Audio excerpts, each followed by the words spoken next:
হযরত মূসা কালিমুল্লাহ আলাইহিস সালাম আল্লাহকে বলে, আল্লাহ জান্নাতে আমি মূসার সাথে কে থাকবে? আল্লাহ বলে, মূসা ওই মিশরের বাজারের এক কসাই আছে, সে আপনার সাথে জান্নাতে সঙ্গী হবে।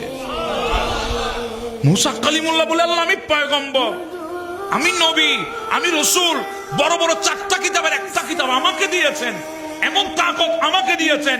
ইদরিব বিআসাকা, যখন মূসা কালিমুল্লাহর লাঠির আঘাত পাথরে হতো, ঝর্ণা বের হতো, নদীতে হলে ব্রিজ হতো, লাঠি নিক্ষেপ হলে সাপ হয়ে যেত। এত বড় জলিলুল কদরের পয়গম্বর মূসা কালিমুল্লাহ আমার সাথে জান্নাতে একটা কসাই থাকবে বুঝি? আল্লাহ কি আমল তার, কি এমন আমল করেছে কসাই হয়ে জান্নাতে আমার সাথে থাকবে? বলে, যান, সব তো আমি বলবো না, আপনি কিছু দেখে আসেন। যান, আপনি মিশরের বাজারে গিয়ে দেখেন তার আমল কি আছে। তাকিয়ে আছে মূসা কালিমুল্লাহ, যায় দাঁড়ায় আছে এক পাশে, দেখছে ওই ছেলেটা, যুবকটা দেখতে নওজোয়ান, সে সকালবেলা পশু জবাই করে ওই পশুটা থেকে কিছু ভালো ভালো গোশত আলাদা করে রেখে দিয়েছে, অল্প কিছু গোশত, বাকি গোশতগুলো দোকানে তুলেছে, এরপরে বিক্রি শুরু করেছে। সব বিক্রি শেষে যেই গোশতগুলো প্রথমে তুলে রেখেছে ওই গোশতগুলো নিয়ে দোকান বন্ধ করে রওনা হয়েছে। মূসা কালিমুল্লাহ বলে, আমাকে তার পিছু নিতে হবে। মূসা কালিমুল্লাহ পিছনে নিয়েছেন ওই বান্দা। কদ্দুর যাওয়ার পর সামনে গিয়ে দাঁড়িয়ে গেছেন, দাঁড়িয়ে বলে, বাবা আমি একজন মুসাফির মানুষ, অনেক দূর থেকে এসেছি। ওই যুবক মূসা ইসলামকে চিনতে পারেন নাই, কারণ মুখের মধ্যে নেকাব ছিল, মুখ ঢাকা ছিল। বাবা আমি একজন মুসাফির, অনেক দূর থেকে এসেছি, আমি কি তোমার ঘরে মেহমান হতে পারবো? ওই যুবক বলে, অসুবিধা নেই, অবশ্যই পারবেন, কেন পারবেন না, চলেন আমার ঘরে।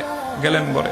মূসা কালিমুল্লাহ বলে, আমি বসে আছি, যুবকটা আমাকে ঘরের সামনের রুমে বসাই, সে ভেতরে গেছে, নিজের হাতে গোশতগুলো রান্না করেছে।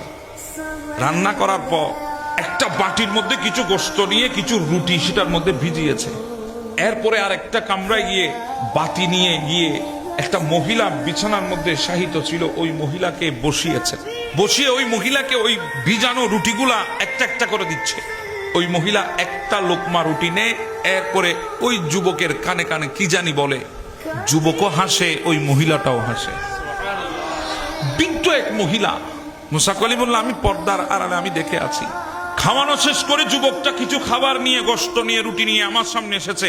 হুজুর আমি আপনার জন্য আমার তৌফিক অনুসারে মেহমানদারির ব্যবস্থা করেছি, আসুন আমরা বিসমিল্লাহ বলে শুরু করি। মূসা কালিমুল্লাহ বলে, বাবা শুরু করব পরে, আগে একটা প্রশ্ন জিজ্ঞাসা করতে চাই। বলে, বলেন।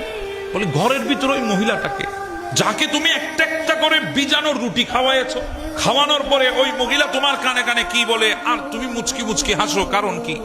বলে, হুজুর যে এই মহিলাটাকে দেখেছেন এটা আর কেউ না, এটা আমার গর্ভধারিণী মা। হুজুর আমার মা প্যারালাইজড হয়ে গেছে, অবশ হয়ে গেছে, বিছানাবন্দি হয়ে গেছে, নড়তে পারে না, চড়তে পারে না, আজকে অনেক বছর। আমি সারাদিন দোকানদারি করে আসি, এরপরে যে গোশতগুলা থাকে ওগুলা রান্না করে মাকে আগে খাওয়াই, তারপর আমি খাই। সুবহানাল্লাহ। মূসা কালিমুল্লাহ বলে, তো তোমার মাকে যখন একটা লোকমা দাও, তোমার মা কানে কানে কি বলে, তুমি হাসো কেন? বলে, হুজুর আমার মা পাগলামি করে। বলে, কি পাগলামি?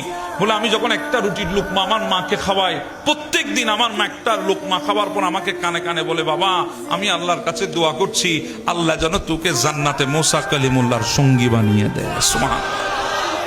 হুজুর আমি হাসি, কোথায় মূসা কালিমুল্লাহ আর কোথায় আমি কসাই? কিভাবে সম্ভব? আমার মা বলে তো কি বলে, আমি সেজন্য হাসি। মূসা কালিমুল্লাহ নেকাব তুলে দিলেন। ও আল্লাহর বান্দা, দেখো আমার দিকে, আমি কে? আমি আল্লাহর পয়গম্বর মূসা কালিমুল্লাহ। আমি আজকে জিজ্ঞাসা করেছিলাম আল্লাহকে, আল্লাহ আমার সাথে জান্নাতে সঙ্গী কে হবে? আমার আল্লাহ আমাকে একজনের কথা বলেছে, আমি দেখার জন্য এসেছি। ও যুবক, সেই সঙ্গীটা হলো তুমি, তুমি, তুমি। হ্যাঁ, তোমার মা দোয়া করেছে মিশরের জমিনে, আল্লাহ কবুল করে নিয়েছেন। সুবহানাল্লাহ।